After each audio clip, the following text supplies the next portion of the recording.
वंदना माता जी, मेरी शंका है कि अष्टमी और चौदस को उपवास रखते हैं, तो अष्टमी चौदस को उपवास क्यों रखना चाहिए और उसमें जल लेना चाहिए नहीं लेना चाहिए? कई लोग पानी भी जल भी लेते हैं, कोई नारियल पानी भी लेते हैं और कोई मनक्का का पानी भी लेते हैं, तो इसके बारे में आप बताइए। और दूसरा, हम लोग जब अष्टमी चौदस को और या पर्वों के दिन में या रोज अपने मंदिर में शुद्ध कपड़े पहन के अगर मंदिर में पूजा पाठ करते हैं, उसका क्या फल होता है? और जो ऐसे घर के कपड़े पहन के आ जाते हैं, उसमें क्या फल होता है? बहुत अच्छा प्रश्न किया है, और ये प्रश्न इनका अकेले का नहीं है। मुझे लगता है ये प्रश्न सबका है कि उपवास क्यों करना चाहिए, एकासन क्यों करना चाहिए, पानी लेना चाहिए कि नहीं लेना चाहिए, है ना। बहुत अच्छा प्रश्न है। इसका उत्तर ये है कि पर्व कई तरह के होते हैं, है ना। जैसे कि कुछ सामाजिक पर्व होते हैं, कुछ आध्यात्मिक पर्व होते हैं, कुछ देश के पर्व होते हैं जैसे 15 अगस्त 26 जनवरी। सामाजिक पर्व जैसे कि होली, रक्षाबंधन, दिवाली। दिवाली भगवान के मोक्ष जाने से हुई और होलिका के कारण हुई। वैसे अपने यहाँ इसको बसंतोत्सव कहते हैं, होली नहीं कहते अपने यहाँ, इसको बसंतोत्सव कहते हैं। तो पर्व जो है अष्टमी और चतुर्दशी को पर्व कहा है। जैसे गन्ना होता है ना, गन्ने में थोड़ा सा रस होता है, उसके बाद गांठ आ जाती है, फिर थोड़ा सा होता है, फिर गांठ आ जाती है। तो जो गांठ होती है ना, उसको पर्व कहते हैं, उसको पर्व कहते हैं। यानी जितनी शक्ति इतने हिस्से में है, उससे ज्यादा शक्ति उस पर्व में है। उस पर्व में इतनी शक्ति है कि उससे दूसरा गन्ना पैदा हो जाए, इतनी शक्ति उस पर्व में है। तो यानी पर्व यानी शक्तिमान समय। जो काम आप सामान्य दिनों में करोगे उसका फल एक मिलेगा, और वही काम यदि आप पर्व के दिनों में करोगे उसका फल चौगुना मिलेगा। जैसे आप उपवास करते हैं सामान्य दिनों में, उसका फल एक है। अष्टमी चतुर्दशी को करते हो, उसका फल 4 है। आप सामान्य दिनों में पूजा करते हो, उसका फल 1 है। अष्टमी चतुर्दशी को पूजा करते हो, उसका फल 4 है। ये तो हो गया धार्मिक कारण।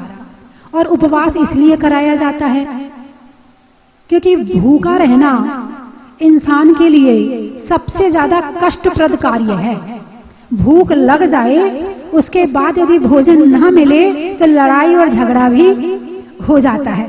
तुम्हें पता नहीं है, हम 12 बजे आते हैं, तुमने खाना तैयार नहीं किया, तुमने ये नहीं किया, लड़ाई झगड़े शुरू हो जाएंगे। यानी भूख किसी को बर्दाश्त नहीं होती है। उपवास के माध्यम से इस भूख पर विजय प्राप्त करी जाती है कि हम भूखे रहकर, भूख लगेगी तो गुस्सा आता है, चिड़चिड़े हो जाते हैं जब तक खाना ना मिले। लेकिन भूख लगी है और उसके बाद भी हमारे मन में शांति रहे, हमारा मन पूजा में लग जाए, हमारा मन ध्यान में लग जाए, हमारा मन जाप में लग जाए, तो समझना कि आपने एक विपरीत परिस्थिति पैदा करी और उस प्रतिकूलता में अपने आप को संयम में किया। तो इसीलिए अपने आप पर विजय प्राप्त करने, अपने आप पर कंट्रोल करने और उस परिस्थिति में क्रोध नहीं करने की जो संयम है, इसीलिए उपवास, एकासन आदि किया जाता है। ठीक है, ये तो हो गया धार्मिक कारण। एक और धार्मिक कारण है, जैसे कि जो रस आदि त्याग करते हैं। 7 दिन आपने खूब मीठा खाया, खूब नमक खाया, खूब घी खाया, खूब तेल खाया। कितने दिन? 6 दिन। 6-7 दिन आपने खाया और 8वें दिन आ गया पर्व, तो आपने कर लिया उपवास। तो जो आपने 7 दिन खाया था वो मैनेज हो गया। उपवास करने से उसकी जो कहते हैं ना, जितनी बिजली है, जैसे यहाँ बल्ब लगे हैं तो इसमें कितना पावर चाहिए, जितना चाहिए उतना देंगे तो लाइट ठीक आएगी, कम देंगे तो डिम आएगी, और ज्यादा देंगे तो फ्यूज हो जाएगी, है ना। ऐसे भोजन को कितनी एनर्जी की जरूरत है, कितनी शक्ति की जरूरत है, कितने भोजन की जरूरत है। यदि आप उससे ज्यादा करते हो तो फिर कोई ना कोई हमारे शरीर की जो लाइट है वो फ्यूज हो जाएगी, कोई ना कोई मशीन फ्यूज हो जाएगी। तो इस उपवास के माध्यम से 6 दिन आपने जो खाया है, और उपवास के, लेकिन उपवास इसलिए नहीं करना कि हमें शरीर को मैनेज करना है। उपवास तो करना पर्व के हिसाब से, उपवास तो करना धर्म के हिसाब से, उपवास तो करना पूजा पाठ भक्ति आदि ज्यादा करने के हिसाब से। लेकिन जब धर्म करते हैं तो शरीर का भला अपने आप हो जाता है, शरीर का काम अपने आप हो जाता है। ये शरीर का काम हो गया है ना। तो ये शरीर से संबंधित सुख, कौन सा सुख? खाने में सुख है तो क्या उपवास में सुख नहीं है? अरे बोलिए ना, भूखे रहने में सुख है कि नहीं है? है ना। यदि नहीं होता तो इतने उपवास क्यों करते हैं? कितने कितने उपवास, 100 उपवास, 200 उपवास, 500 उपवास, कितने उपवास करते हैं। तो यानी कि एक मन की संतुष्टि, आत्मा को भोजन करने से मन संतुष्ट होता है और उपवास करने से आत्मा संतुष्ट होती है। आप किसको ज्यादा संतुष्ट करते हैं, मन को या आत्मा को? अरे बोलिए ना, मन को ज्यादा करते हैं। दिन भर खाते हैं, अब ये खा लो, अब वो खा लो, अब बारिश हो रही है तो पकौड़ी खा लो, अब मतलब मौसम के हिसाब से चलते ही रहते हैं, कभी ब्रेक लगाते ही नहीं है। ये ब्रेक लगाने जैसे गाड़ी है, ज्यादा चलती है, इसे ठंडा करने के लिए खड़ा करना पड़ता है गाड़ी को। ऐसे ये पेट है, पेट एक मशीन है। क्या है? अरे बोलिए ना, मशीन है। आंख एक मशीन है, नाक एक मशीन है, कान एक मशीन है, जिह्वा एक मशीन है और शरीर एक मशीन है।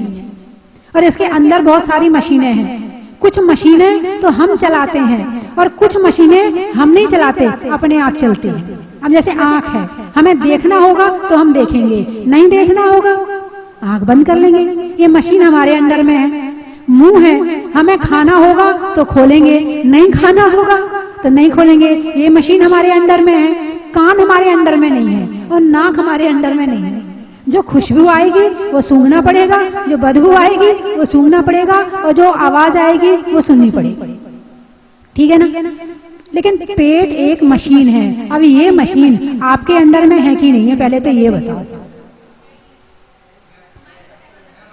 है ना हमारे अंडर में? हाँ, ठीक बात है भी और नहीं भी है, दोनों बातें है भी और नहीं भी है, दोनों बातें हैं। आपको कपड़े धोने हैं, आपने मशीन में पानी डाला, सर्फ डाला, आला डालते हैं ना, आला डाला और उसके बाद में कपड़े डाल दिए और बटन चालू कर दिए। अब कपड़े कौन धो रहा है? अरे बोलिए ना, कपड़े कौन धो रहा है? तुमने क्या किया है? महिलाएं क्या कहती, हमने अभी अभी कपड़े धोए हैं। कपड़े किसने धोए हैं? मशीन ने धोए। और हम क्या कहते हैं? हमने धोए हैं। ठीक है, मशीन ने कहा। ऐसे हमने भोजन किया और भोजन पेट में चला गया। अब तुम्हारा काम खत्म, अब पेट का काम शुरू। पेट का काम है पचाना, ठीक है ना। तो पेट पचाएगा। अब कोई भी मशीन है, यदि ज्यादा काम लोगे तो खराब हो जाएगी। होती कि नहीं होती? जिस मशीन की जितनी शक्ति हो, जिस एवरेज की मशीन आपको मिली है, आप उतनी चला सकते हो। उससे ज्यादा चलाओगे खत्म हो जाएगी या फिर वो खड़ी हो जाएगी। रेस्ट चाहिए उसको। क्या चाहिए? रेस्ट चाहिए, है ना। तो ऐसे ही पेट एक मशीन है जिसका काम है भोजन को पचाना, जिसका काम है खून बनाना, जिसका काम है हड्डियां बनाना, जिसका काम है मांस मज्जा बनाना। किसका? पेट का, है ना। अब इस पेट को देते जाओ, ये बेचारा कमजोर पड़ जाता है। फिर कहते हैं हमारा पेट खराब हो गया। तो इसको रेस्ट भी तो दो। दुनिया की सारी मशीनें जितनी फैक्ट्री होती हैं, सप्ताह में एक दिन बंद होती कि नहीं होती?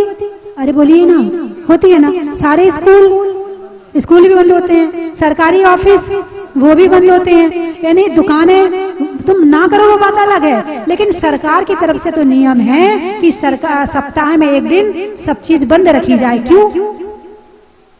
एक दिन बंद करने के बाद जो एनर्जी आती है काम करने की, उसको आप महसूस नहीं कर पाओगे। ऐसे उपवास करने के बाद में जो पेट की अपने आप की शक्ति है वो बढ़ जाती है।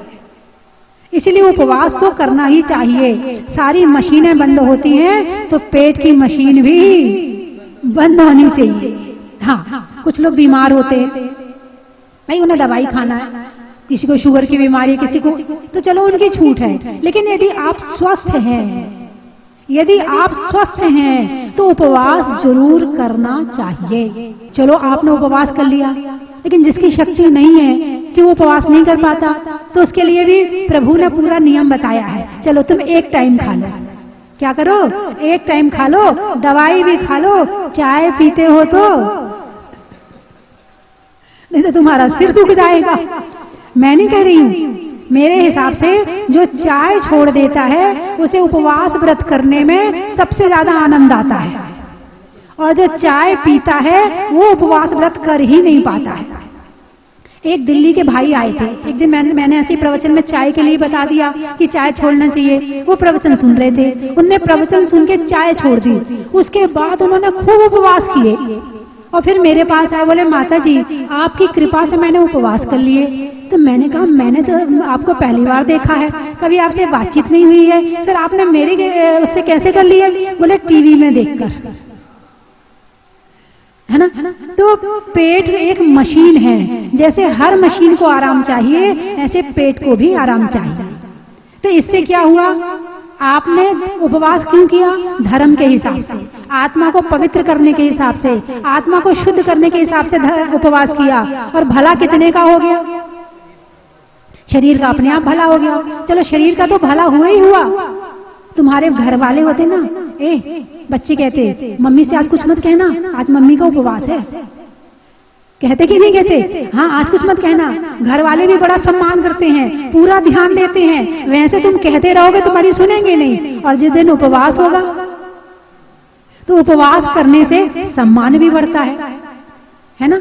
यानी कि उपवास तो किया आपने केवल धर्म के लिए, लेकिन उससे बहुत सारे फायदे हो जाते हैं। एक और कारण है, जैसा कि वैज्ञानिक बताते हैं और नॉर्मल सब लोग जानते हैं कि जब चंद्रमा घटता है तो जो समुद्र का पानी है अमावस्या के दिन बिना कुछ किए, और हजारों नदियों का पानी भी उसमें चला जाए तो भी कई फीट नीचे पहुंच जाता है। और जब पूर्णमासी आती है तो चंद्रमा कुछ भी ना करे और हजारों नदियों का पानी देना बंद भी कर दो तो भी कई फीट पानी ऊपर चला जाता है। ठीक है, ये क्यों हो रहा है? चंद्रमा के कारण। क्यों हो रहा है? चंद्रमा के कारण। ज्वार भाटा कहते हैं ना, है ज्वार आ गया, भाटा हो गया, तो चंद्रमा के कारण। हमारे शरीर में 70% पानी है। कितना पानी है? 70% पानी। जैसा चंद्रमा उसका समुद्र का पानी खींचता है, ऐसे ही चंद्रमा हमारे शरीर का पानी भी खींचता है और डाउन करता है। वैज्ञानिकों ने इस पर शोध भी किया है कि कृष्ण पक्ष में कौन सी बीमारी ज्यादा होती है और शुक्ल पक्ष में कौन सी बीमारी ज्यादा होती है। और जब आप उपवास करोगे तो शरीर में पानी रहेगा, मतलब रहेगा तो सही, लेकिन जो आपको एक्स्ट्रा दिया था वो नहीं रहेगा, तो उससे चंद्रमा का असर भी कम हो जाएगा, तो शरीर में बीमारियां भी कम हो जाएंगी। और उपवास करने से अनेक तरह की बीमारी कम हो जाती है। अभी एक महाराज जी यहाँ पर थे, तो वो दवाई नहीं लेते, कभी भी कोई दवाई नहीं खाते। बोले जब मैं बीमार होता हूँ ना तो 3 उपवास कर लेता हूँ, ठीक हो जाता हूँ। यानी जो खाने से बीमारी हो रही है, उपवास करने से वो बीमारी ठीक हो जाती है। जो बीमारी खाने से हो रही है, उपवास करने से वो बीमारियां ठीक हो जाती हैं। इसीलिए अष्टमी चतुर्दशी को उपवास करना चाहिए। कोशिश करो कि उपवास हो जाए। अब जैसे जून का महीना है, मई का महीना है, गर्मी बहुत होती है, बहुत ज्यादा गर्मी होती है, चलो आप पानी ले लो, दूध ले लो, और नहीं हो रहा है दूध ले, पित्त भड़कता है किसी का तो दूध ले लो। होता किसी किसी को उपवास में पित्त भड़कता है तो कुछ ना कुछ शांत करने के लिए चाहिए पड़ता, किसी का नहीं भड़कता है।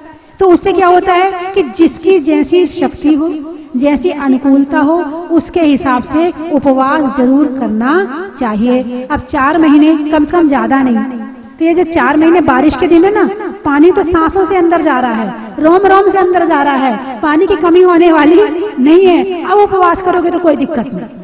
और वैसे भी आप देखो, ज्यादा से ज्यादा व्रत उपवास इन 4 महीने में ज्यादा होते हैं, क्योंकि इस समय अच्छी तरह से हो जाते हैं। और जो उपवास नहीं कर पाता है वो एकासन जरूर करे, कम से कम 4 महीने के अष्टमी चतुर्दशी के एकासन जरूर करे। और उसके बाद में भाई बहुत ज्यादा बीमार हो, तुम छोड़ ही नहीं पा रहे हो, तो नियम ले लो कि 2 टाइम से ज्यादा नहीं खाएंगे। इतना तो ले ही सकते हो। 1 बार खाए योगी, 2 बार खाए भोगी, 3 बार खाए रोगी, और जो बार बार खाए उसकी निश्चित जल्दी मृत्यु होगी। हैं? अब आप ने पहले भी सुना होगा कि हमारी सुशीला जी 5 प्रतिमा के व्रतों का पालन कर रही है।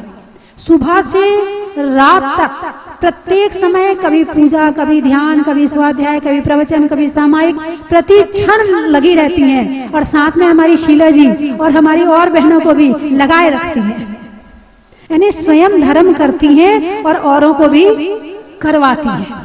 यानी करना और कराना, करना तो फिर भी सरल है, कराना बहुत कठिन है, लेकिन उसके साथ वो कराती भी है और पूरी शुद्धि के साथ में।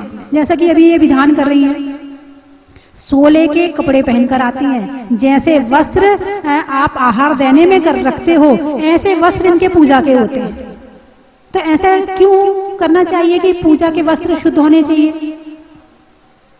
देखो, ये तो आप जानते हो कि जो चीज नहीं दिख रही वो भी है, जानते हो ना, जो चीज नहीं दिख रही वो भी है। यहाँ पर तुम मोबाइल लेकर बैठे हो ना, और अभी किसी को फोन लगाओगे तो यहाँ से जाएगा कि नहीं जाएगा?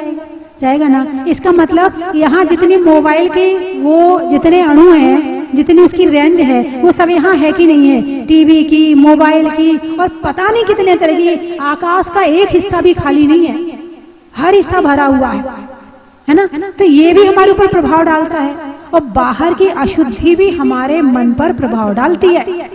इसीलिए यदि शुद्ध वस्त्रों में पूजा की जाती है तो उससे आत्म पवित्रता, मन पवित्रता बहुत अच्छी तरह से सहजता में हो जाती है।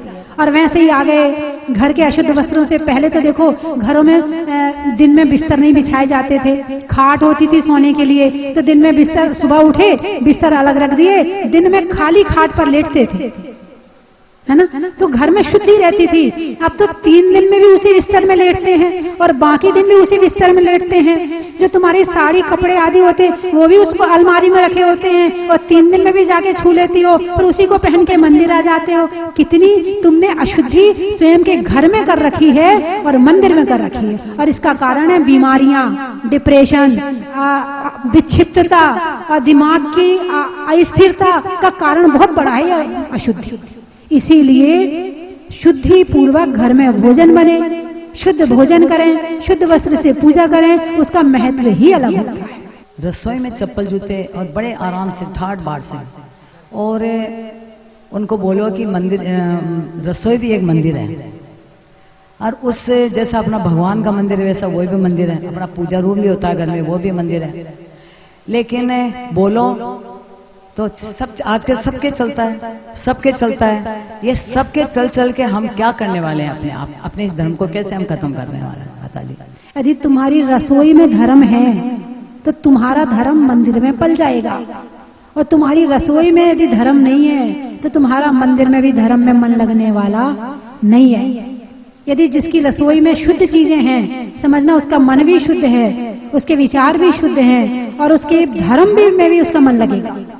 और जो 3 दिन की अशुद्धि में रसोई में जाते हैं, 3 दिन भोजन बनाते हैं, फिर घर में बीमारियां फैलती हैं, दुनिया भर के डिप्रेशन और पता नहीं लड़ाई झगड़े कलेश पैदा हो जाते हैं, और फिर आकर पूछते माता जी ऐसा कोई मंत्र दे दो जिससे हमारे घर का कलेश मिट जाए। अरे भाई, कलेश तो तुमने खुद किया है। विचारों को अशुद्ध करने वाला भोजन सबको खिलाया है, अब उनके विचार अशुद्ध हो गए हैं, उनके अंदर क्रोध बढ़ गया है, मान बढ़ गया है, कषाय बढ़ गई हैं। अब वो जब बढ़ गई हैं फिर तुमसे झेल ही नहीं जाती। तुम शुद्ध भोजन कराओ तो तुम्हारे घर वालों का मन भी शुद्ध रहेगा और तुम्हारा घर भी शुद्ध रहेगा। अब एक बड़ा ट्रैक चला है, और ये अभी 20-30 साल से ज्यादा चला, इससे पहले नहीं था। यदि किसी बच्चे को कहीं जाना है, मम्मी मेरी सहेली जा रही है इसलिए मैं जा रही हूँ। अब सहेली का नाम लेके तुमने छुट्टी ले ली, वो सहेली ने इसका नाम लेके छुट्टी ले ली, और वहां जाके क्या कर रहे हैं बच्चे कुछ नहीं पता। मम्मी उसके पापा ने देखो कितना अच्छा मोबाइल दिलवाया उसको, और आप तो अच्छी मम्मी नहीं, अच्छे पापा नहीं हो, मुझे तो मोबाइल नहीं दिलवाते। इसी तरह से उनके यहाँ तो वो बनाते हैं भोजन, 3 दिन में वो सब बना लेती, तो हमें बनाने में क्या दिक्कत है? ऐसा बोल बोल के और सारा घर अशुद्ध कर देते हैं। और जितनी अशुद्धि भोजन में रहेगी उतनी अशुद्धि मन में रहेगी, और जितनी अशुद्धि मन में रहेगी उतनी अशांति, दुख, सब कुछ रहेगा। बाहर से तो दिखेगा कि बहुत बढ़िया परिवार है, बहुत बढ़िया घर है, कोठी है, बंगला है, गाड़ी है, सब कुछ है, लेकिन इसमें नहीं है जो होना चाहिए। ये अशुद्धि का ये परिणाम है। इसीलिए अशुद्ध भोजन से बचें, और अशुद्ध भोजन से बचने के लिए होटल के भोजन से भी बचना जरूरी है। पहले के समय में ना तो इतनी होटल थी, ना इतने रेस्टोरेंट थे, है ना, और अब खाने वाले बढ़ गए तो बनाने वाले भी बढ़ गए। अब आप देखो वो पैकेट में क्या आता है, कौन कौन सी चीजें आती हैं पैकेट में? मैगी है, उसमें स्पष्ट लिखा हुआ है कि उसमें सुअर के मांस का मसाला डाला जाता है। सुअर के मांस का मसाला स्पष्ट लिखा हुआ है उसमें, लेकिन नहीं, बस जिभ्या को जो चट लग गई है तो मांसाहारी बनने में भी पीछे नहीं। तो बाजार का भोजन छोड़ के घर में शुद्ध भोजन बनाओ तो घर में शांति रहेगी, बच्चे आगे बढ़ेंगे, दिमाग अच्छा रहेगा, शांत रहेगा और जीवन अच्छा चलेगा, है ना। इसलिए घर में शुद्धि होने में बुद्धि अच्छी का। हाँ बोलिए, एक मिनट माइक पर आ जाए। ऐसा है कि पहले के समय में घर मिट्टी के होते थे, तो मिट्टी जो है गर्मी में ठंडी रहती थी और ठंडी में गर्म रहती थी। ये बात मुझे प्रैक्टिकल एक बार हुई। गुरुजी के संग में थे तो बिहार चल रहा था, किसी कारण से गुरुजी ने आगे बिहार किया और मुझे एक परिवार के घर में रुकना पड़ा। उनके घर में एक कमरे में पत्थर लगा था, सफेद वाला मार्बल, और इस साइड के कमरे में मिट्टी का कमरा था। तो मैं नहा धो के आई, तो नहाने के बाद 2 कमरे सामने दिख रहे हैं, एक में पत्थर लगा, एक में मिट्टी में। कहाँ जाओगे? खींचेगा ना, खींचेगा, पत्थर आकर्षित करेगा। मैं पत्थर वाले कमरे में चली गई। ठंड के दिन थे, बहुत ठंड लग रही थी, पत्थर ठंडा लग रहा था। इतने में उनके परिवार के एक बहन आई, बोली दीदी हमें इस कमरे में सफाई करनी है, आप इस कमरे में बैठ जाओ।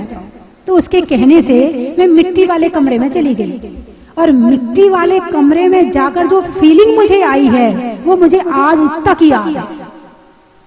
पत्थर के कमरा और मिट्टी का कमरा, पत्थर से निकली और मिट्टी वाले में गई, और वहां ऐसा लगा जैसे गर्माहट आ गई हो। वहां पत्थर में ठंड लग रही थी, क्योंकि पत्थर ठंडा होता, जल्दी ठंड ग्रहण करता है, मिट्टी नहीं करती जल्दी ठंड ग्रहण। तो जब यहाँ आई तो मुझे लगा हाय ये मिट्टी इतनी अच्छी है, इसमें ना तो ठंड लग रही है और ना गर्मी के दिन में गर्मी लगती है, तो मुझे बड़ा अच्छा लगा। तो पहले मिट्टी के मकान होते थे तो मिट्टी में चप्पल जूते की जरूरत पड़ती ही नहीं थी। क्या पड़ती ही नहीं थी। अब पत्थर आकर्षित करता है, साफ दिखता है, सफाई में ज्यादा दिक्कत नहीं आती।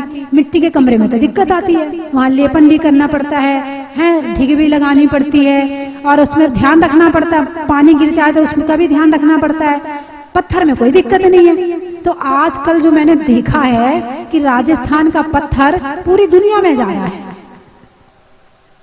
है, और जो पिक्चर है, टीवी है, मूवी है, उसके मकान देख देख के सबने अपने मकान वैसे ही बनवा लिए। ये घुटनों का दर्द, ये कमर का दर्द किस कारण है? अरे बोलिए ना, इस पत्थर के कारण है। ये जो एड़ी होती है, एड़ी में भी बहुत दर्द होता है कईयों के, है ना, किसके कारण है? पत्थर के कारण। और ये दर्द पहले नहीं होते थे। अब मजबूरी है कि इस ठंड में यदि वो खड़े होकर घर में रोटी बनाएगी, नहीं बना सकती है, तो चप्पल पहन कर ना जाए। इसका समाधान है मेरे पास, कहो तो बता दो। हैं जो अपने यहाँ जो बोरियां होती ना, बोरियां, है ना, तो जहां आप खड़े होते हो रसोई में, वहां बोरी बिछा लो, है ना, तो वो बोरी से आपको पॉजिटिव ऊर्जा भी मिलेगी और ठंडा भी नहीं लगेगा और सब सही भी रहेगा।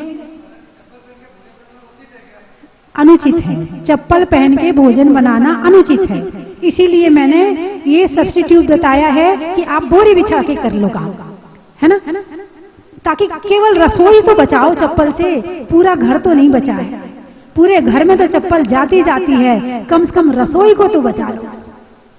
यदि रसोई भी बचा ली तो आपने बहुत कुछ बचा लिया, है ना। मेरा प्रश्न ये है, अरिहंत और सिद्ध, उन दोनों में अपन भेद क्यों करते हैं? क्योंकि दोनों ने मोक्ष मार्ग बताया है और उन्होंने भी सिद्ध स्थान प्राप्त किया और उन्होंने भी, तो हम ज्यादा सिद्धों की आराधना करके और सिद्ध शिला में जाने के लिए उनकी आराधना क्यों करते हैं?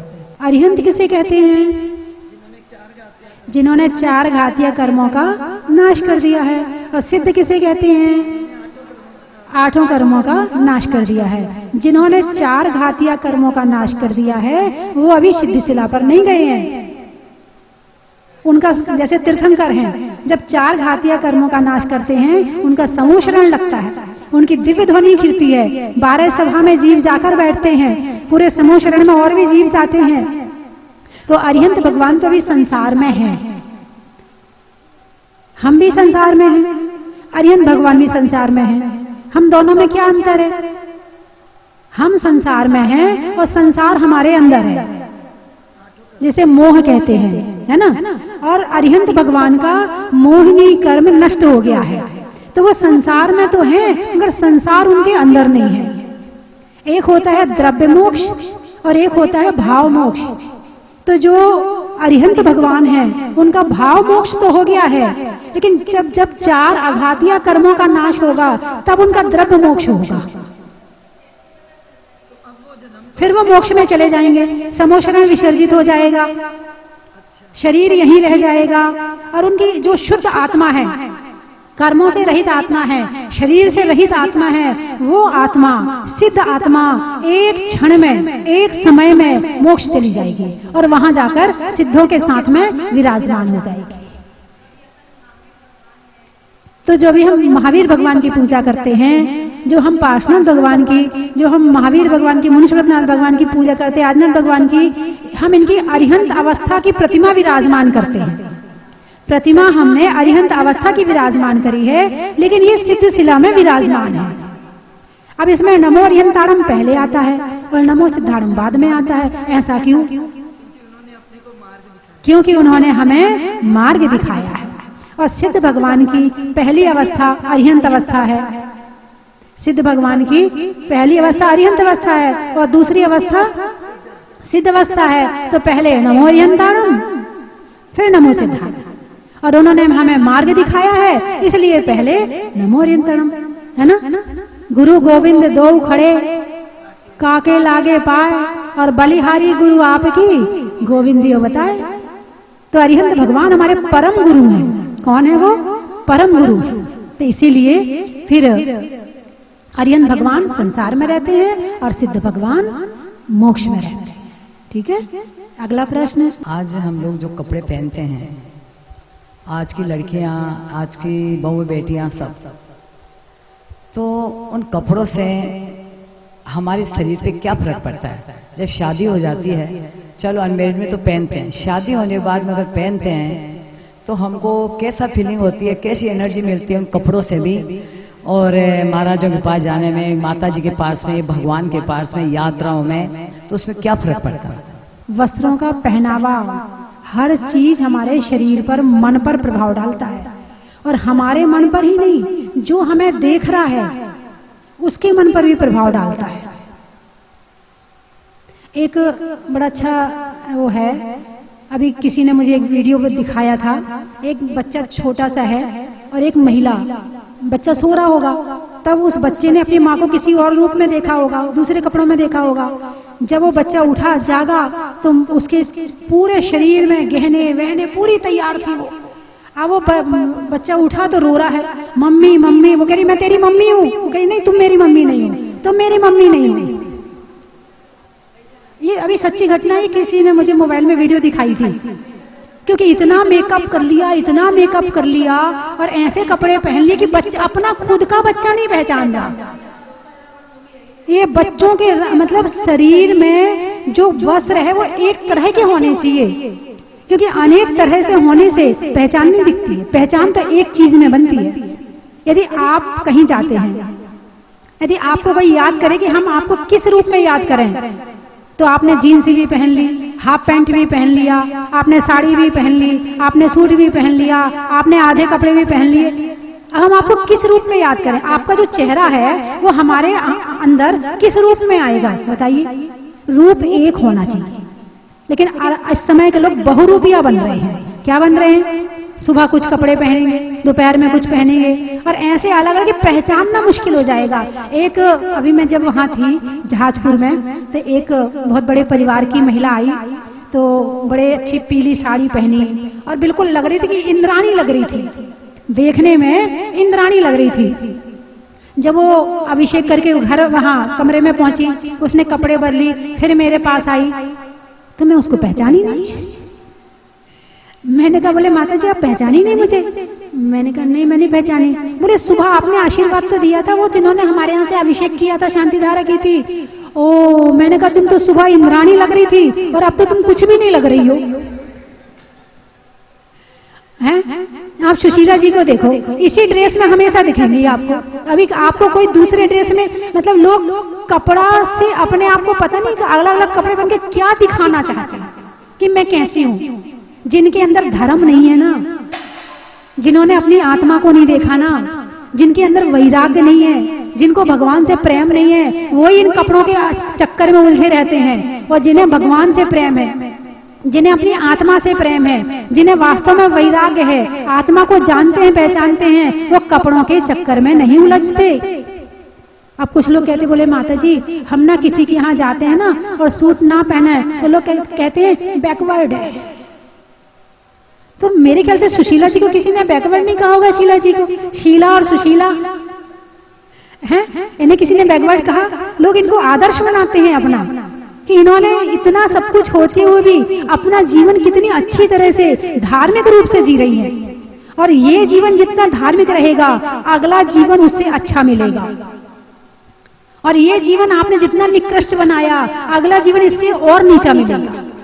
इन कपड़ों के चक्कर में उलझी रहोगी तो दिमाग कहाँ आत्मा में लगेगा? युद्ध में शस्त्र का, बचे फेंकने में अस्त्र का, और ठीक अच्छे पहनने में वस्त्र का, जंगल में घास का,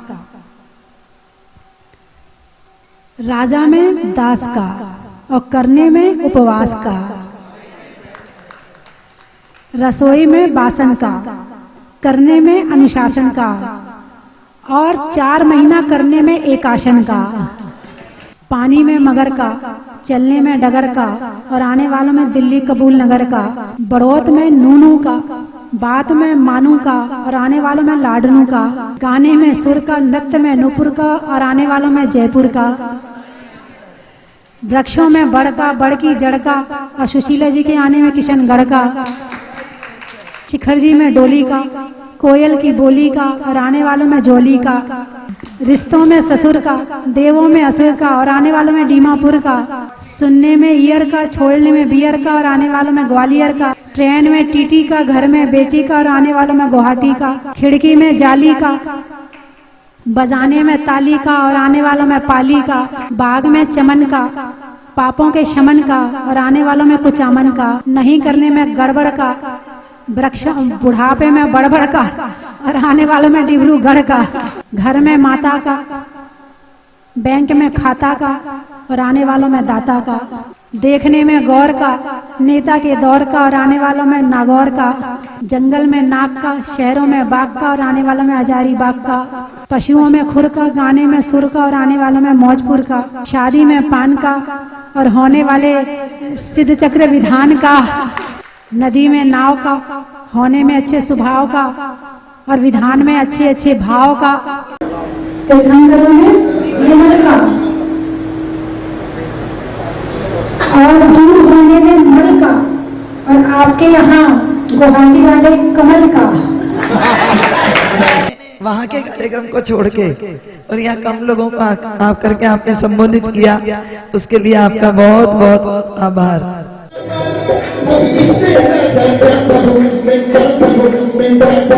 अरे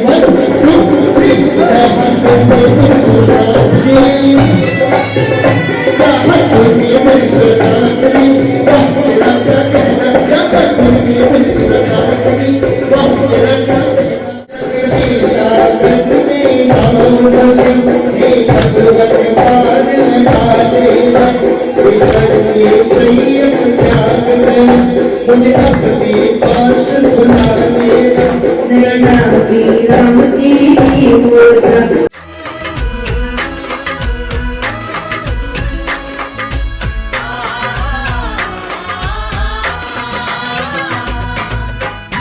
कंचन की थाल को सजाओ रे आज, रत्नों की थाल को भर लाओ रे आज। आओ आओ करे रे गुणगान आरती भगवन की। आओ आओ करे गुणगान आरती भगवन की। आओ आओ करे रे गुणगान आरती भगवन की।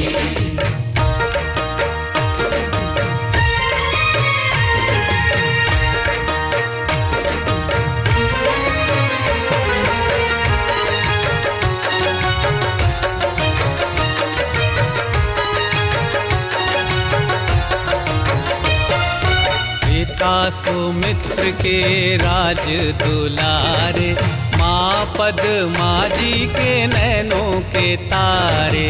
पिता सुमित्र के राज दुलारे, माँ पद्मा जी के नैनों के तारे।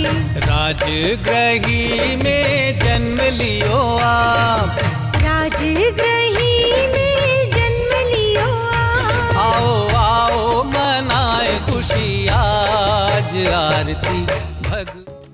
परम विदुषी लेखिका गणिनी आरिका रत्न श्री 105 स्वस्ति भूषण माता जी, जिन्होंने मात्र 20 वर्ष में 100 से भी अधिक किताबें लिखकर जैन समाज को अनूठा योगदान दिया है। बड़े बड़े विधान जैसे कल्पद्रुम महामंडल विधान, सिद्ध चक्र महामंडल विधान, इंद्रध्वज महामंडल विधान एवं विशेष जिनपद, पूजांजलि आदि महत्वपूर्ण साहित्य बहुत ही सरल व सुबोध शैली में लिखे हैं, जिसमें गद्य एवं पद्य साहित्य भी समाहित है। इन महान साहित्यों को पढ़कर आप भी अपने ज्ञान का विकास कर सकते हैं। साहित्य प्राप्त करने हेतु आज ही संपर्क करें। संपर्क सूत्र 7906062500 9868345768।